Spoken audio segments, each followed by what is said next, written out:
সময়ের প্রতি যে যত্নবান না, তার জিন্দিগি কখনোই সুন্দর হয় না, দুনিয়াতেও না আখেরাতেও না। ইমাম শাফিঈ রাহমাতুল্লাহি আলাইহি বিশ্ববিখ্যাত মুজতাহিদ ইমাম ছিলেন, 4 মাযহাবের একজন ইমাম, ইমাম শাফিঈ রাহমাতুল্লাহি আলাইহি। তিনি বলতেন, আল ওয়াক্তু সাইফুন ইন লাম তাকতাহু কাতাআকা। তিনি বলতেন, সময় হলো তরবারির মতো, তুমি যদি সময়কে না কাটো সে তোমাকে কেটে ফেলবে। অর্থাৎ তুমি যদি সময়কে ভাগ না করো, আমি নাস্তা খাবো এতক্ষণ, দুপুরে বিশ্রাম করব এতক্ষণ, অফিস করব এতক্ষণ, বাজার করব এতক্ষণ, আমি অমুকের সাথে দেখা করতে যাব তখন, এইভাবে যদি একটা ভাগ না থাকে আমার জীবনের সময়ের, এ ভাগ করা মানে কাটা, সময়টাকে আমি কাটলাম আর ভাগ করলাম, 1 ঘন্টা এই জন্য, আধা ঘন্টা এই কাজের জন্য, 2 ঘন্টা এই কাজের জন্য, তাইলে তোমার সময় কাজে লাগাইলা। আর নাই তো সময় তোমাকে কাটতে কাটতে, মানে তোমার উপর দিয়া পার হইতে হইতে নীরবে চলে যাও। হয় তুমি সময়কে কাটবা, নয় সময় তোমাকে কেটে ফেলবে। আপনারা সবচেয়ে সুন্দর, আমি ব্যক্তিগতভাবে বহুদিন এটা পরীক্ষা করে দেখছি, রাত্রে যখন নীরবে কেউ ঘুমায়, লাইট বন্ধ হয়, চারিদিকে আওয়াজ যখন স্তব্ধ হয়, তখন যদি কেউ দেওয়াল ঘড়ির দিকে খেয়াল করে, তাহলে কান লাগাইলে বুঝবেন যে দেওয়াল ঘড়ির সেকেন্ডের কাটাটা কাট কাট কাট কাট কাট কাট করে আগাইতেছে। একটা ছোট্ট আওয়াজ হয়, কাট কাট কাট কাট কাট, মানে আমার মনে হয় যেন এই সে বলতেছে, কাটতেছি তোমারে, তোমার হায়াত কাটতেছি, তোমার জিন্দিগি কাটতেছি, তোমারে কেটে কেটে আমি এগিয়ে যাচ্ছি। 1 সেকেন্ড কারো জন্য সে থামে না। এজন্য প্রিয় ভাই আমার, বন্ধু আমার, নওজোয়ান সাথী আমার, হায়াতের গুরুত্ব মানে সময়ের গুরুত্ব, জিন্দিগির গুরুত্ব। সময়ই জীবন, জীবনই সময়। আমার বয়স 43 বছর, তো মানে কি? মানে এই পরিমাণ ঘন্টা, মিনিট, সেকেন্ডের সমষ্টি, এটাই সময়, এটাই হায়াত।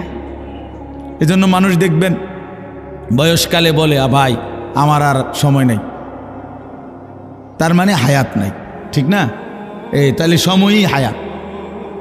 মারাত্মক অ্যাক্সিডেন্ট করছে, তো এখন বলে ভাই আমার আর সময় নাই, মাফ করে দিয়ে, অর্থাৎ আমি মরে যাব, আমার হায়াত শেষ। তাহলে সময় এটাই হায়াত, এটাই জীবন, সময়ের সমষ্টি, এটাকেই জীবন বলে। 30 বছর, 50 বছর, তো মানে কি? সময়ের সমষ্টি। 60 বছর মানে কি? সময়ের সমষ্টি। এই পরিমাণ ঘন্টা, মিনিট, সেকেন্ড একত্র হইছে, তো এইটা এখন 60 বছর। এজন্য হায়াতকে কদর করা, সময়কে কদর করা, গাফলতি থেকে বাঁচা বহুত বড় নিয়ামত ভাইয়া। কর্মঠ মানুষ, উদ্যমী মানুষ, মেহনতি মানুষ, পরিশ্রমী মানুষ প্রশংসনীয়, প্রশংসনীয়। মেহনত কাউকে ঠকায় না, মেহনত কাউকে ঠকায়। আমি জীবনে বহু মানুষ, যে কেউ কত সময় অনেকেরে, কেউ যদি আমার কিছু লিখে দিতে কয়, কেউ যদি আমার একটা কিছু লিখে দেন, তা আমি অনেক সময় এটা লিখি, মেহনত কাউকে ঠকায় না, পরিশ্রম কাউকে ঠকায় না। হার লাইনেই পরিশ্রমী কামিয়াব। দুনিয়ার লাইনে কেউ যদি মেহনত করে তো দুনিয়া তার জন্য আসে, আখেরাতের লাইনে কেউ মেহনত করলে তো আখেরাত তার জন্য আসে। মেহনত, পরিশ্রম, নিষ্ঠা, আন্তরিকতা, একাগ্রতা, কাজের প্রতি গভীর মনোযোগ কাউকে ঠকায় না, দুনিয়ার লাইনে হোক আর আখেরাতের লাইনে। হালাল হারাম এটা পরের বিষয়, কিন্তু পরিশ্রম করছে সে, সফলতা আসবে। প্রতিটা পরিশ্রমের পিছনে সফলতা আছে। এই জন্য আজকে আমাদের ছেলেরা এটা বুঝতে চায় না। তোমরা বাবা অনেক ছেলে বুঝো না, জীবনের সবচেয়ে মোক্ষম সময় এই কিশোর, তরুণ, নওজোয়ান, এই হায়াত। এই সময় পুরা শরীর সুস্থ থাকে, পুরা আপাদ মস্তক সুস্থ থাকে।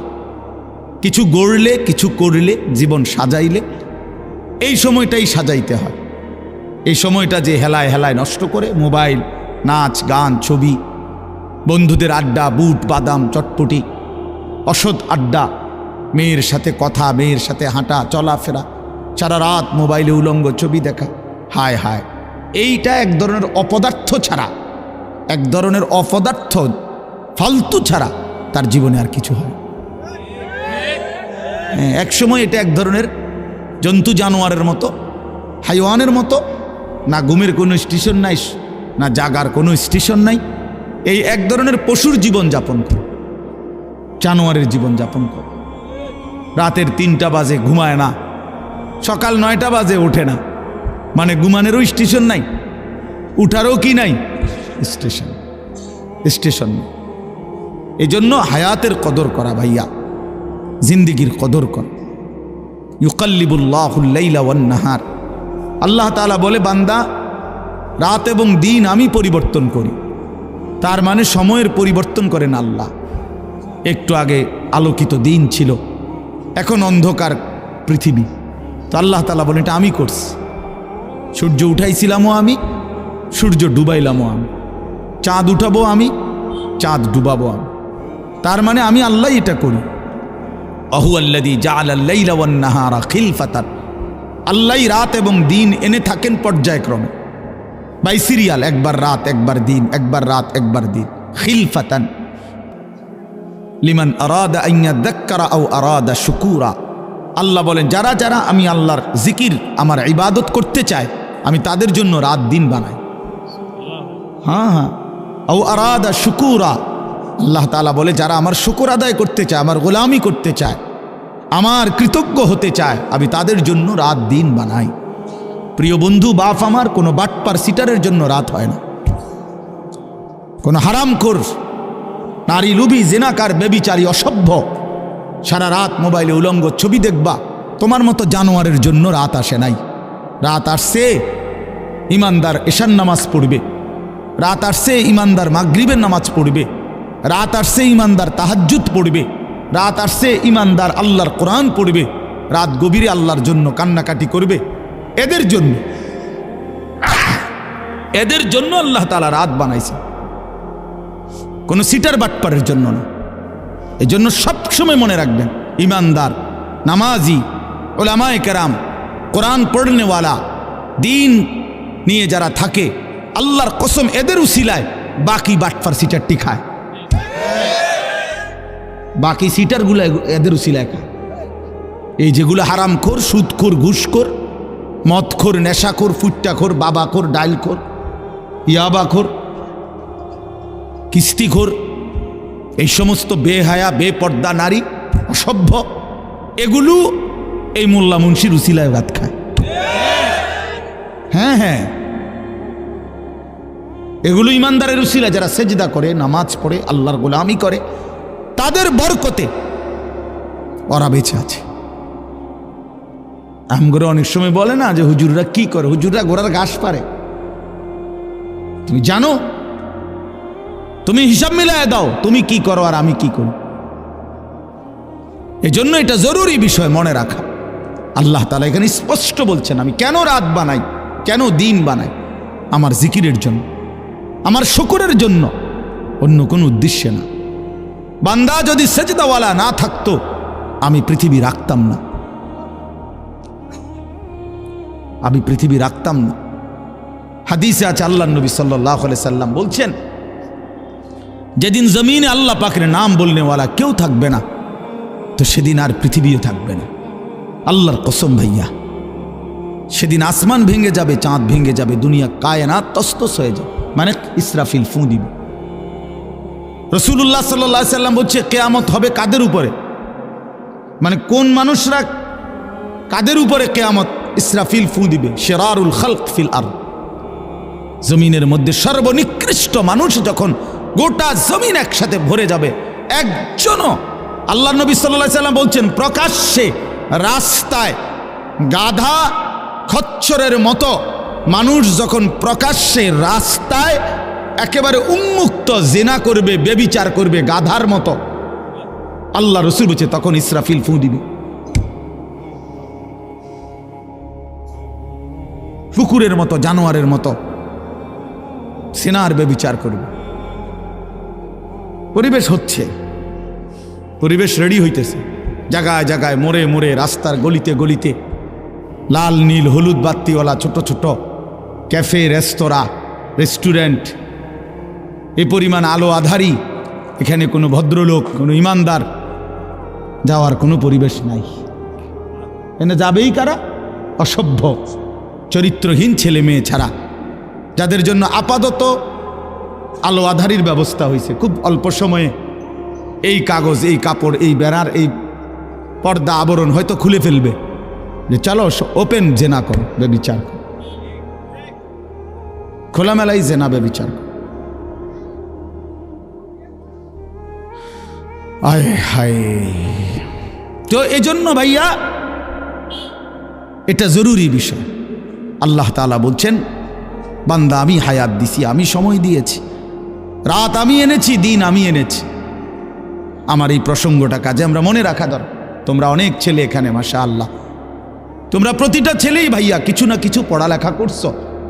স্কুলে পড়ো, আর হাই স্কুলে পড়ো, আর কলেজ লেভেলে পড়ো। ভাইয়া 2-4 অক্ষর পড়ালেখা করছো ভাই, তুমি মূর্খ না, তুমি নাদান না, তুমি আহাম্মক না, বেওকুফ না। কাজে এতটুকু দিমাগ কাজে লাগাও। প্রিয় ভাই আমার, বন্ধু আমার, কে তোমারে বানাইলো? কেন বানাইলো? কেন আসলা পৃথিবীতে? কি করছো? এটাই কি উচিত ছিল কিনা? এতটুকু ভাবনা যদি না ভাবো, প্রিয় ভাই আমার, তো জিন্দেগি কি হলো? আর এতটুকু অনুভূতি যদি না জাগে দিলে, সারাদিনে 1 ওয়াক্ত নামাজ পড়লাম না, তা আমি কিসের মুসলমান? দিন রাত আমি নারী ছাড়া, ছবি ছাড়া, নর্তকী ছাড়া, জিনা ব্যভিচারের দৃশ্য ছাড়া আমার জীবন চলে না, রাত কাটে না, আমি কিসের মুসলমান? 30 বছর যে সুদ খায়, এই হারামখোর কিসের মুসলমান? 30 বছর ধরে যে মিথ্যা বলে, প্রতিদিন ওজনে কম দেয়, কাস্টমারকে ঠকায়, প্রতিদিনও হারাম রোজগার করে, এই নাফরমান কিসের মুসলমান? 30 বছরেও কোনোদিন মনে পড়ে নাই যে তার আল্লাহ আছে? 30 বছরেও কোনোদিন কারো লাশ মৃত্যু দেখে নাই, কারো জানাজা পড়ে নাই, একটা বারো কলিজার মধ্যে কথা আসে নাই যে হায় এমন নীরব নিস্তব্ধ লাশ তো আমিও হয়ে যাব একদিন।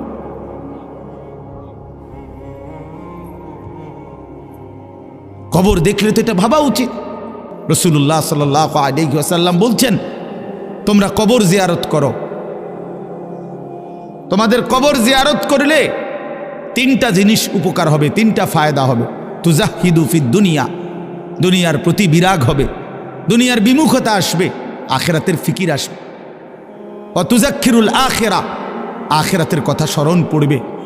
ফা ইন্না ফি জিয়ারাতিহা তাযকিরা, কবর জিয়ারতের মধ্যে তোমার নিজের জন্য তুমি উপদেশ লাভ করবে। রাসূলুল্লাহ সাল্লাল্লাহু আলাইহি সাল্লাম বলেছেন, এই 3টা লাভ। 1 নাম্বার, দুনিয়ার প্রতি বিমুখ হবে, আখিরাতের আগ্রহ বাড়বে।